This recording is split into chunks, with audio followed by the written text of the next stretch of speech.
শীতের হাওয়ায় লাগলো নাচন আমলকির এই ডালে ডালে। শীতকাল মানেই পিকনিক, শীতকাল মানেই কোথাও ঘুরতে যাওয়া।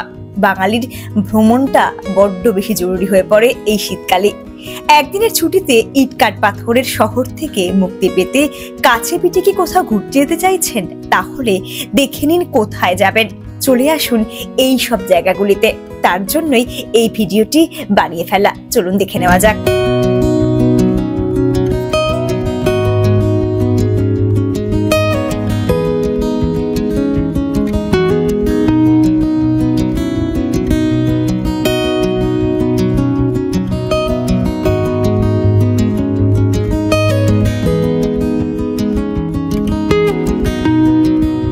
আপনারা অনেকেই হয়তো বক্রেশ্বর তাপবিদ্যুৎ কেন্দ্রের কথা শুনেছেন, কিন্তু তাপবিদ্যুৎ কেন্দ্রের খুব কাছাকাছি যে এত সুন্দর একটি জায়গা আছে তা হয়তো অনেকেই জানেন না।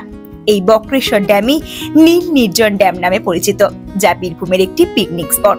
এই ড্যামটি বক্রেশ্বর নদীর উপর অবস্থিত, আর এই জল মুর্শিদাবাদে গিয়ে ময়ূরাক্ষী নদীর সাথে মিলিত হয়ে তৈরি হয়েছে আরো এক নদী। শীতকালে এই ড্যামে প্রচুর পরিযায়ী পাখি লক্ষ্য করা যায়। সত্যি দৃষ্টি আকর্ষণ করে এই পাখিগুলি।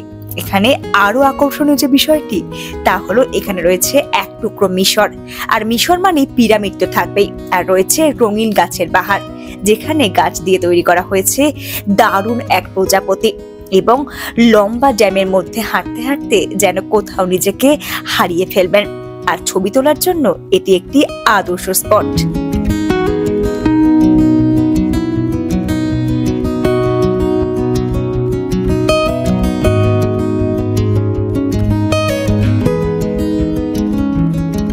যাওয়ার জন্য এবং পিকনিকের জন্য একটি আদর্শ স্থান হলো আমার দ্বিতীয় গন্তব্যস্থল সিউড়িতে অবস্থিত একটি অব্বিট জায়গা চিনপাই ড্যাম, যেখানে রয়েছে প্রচুর জল আর চারিদিকে প্রাকৃতিক সৌন্দর্যের বিপুল সম্ভার।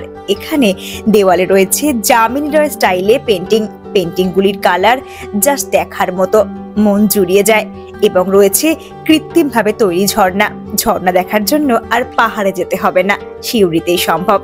পরবর্তী গন্তব্যস্থলে পৌঁছতে চোখে পড়লো প্রচুর গাছপালা। রাস্তায় যেতে যেতে সেই গাছপালায় যেন নিজেকে হারিয়ে ফেলছিলাম ক্রমশই। কোথায় যাচ্ছি চলুন তাহলে দেখে নেওয়া যাক।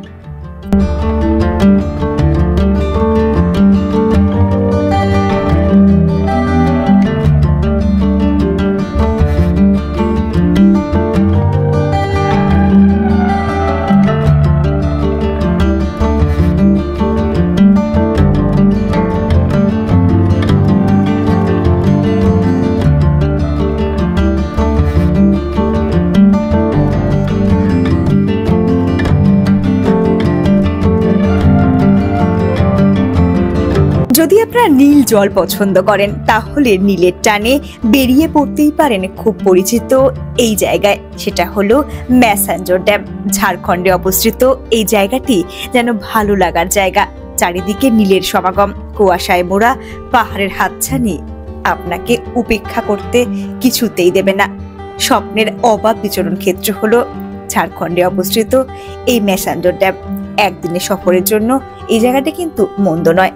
সঙ্গে রয়েছে সুন্দর টিয়া পাখির ঝাঁক, গাছে গাছে দেখতে পাবেন চোখ তাকালেই। আর রয়েছে বোটিং এরও বিশেষ সুবিধা। পিকনিকের জন্য এটি একটি আদর্শ জায়গা। পাহাড়ের কোলে সুন্দরভাবে কিন্তু আপনারা পিকনিক করে নিতেই পারেন এই জায়গাটিতে।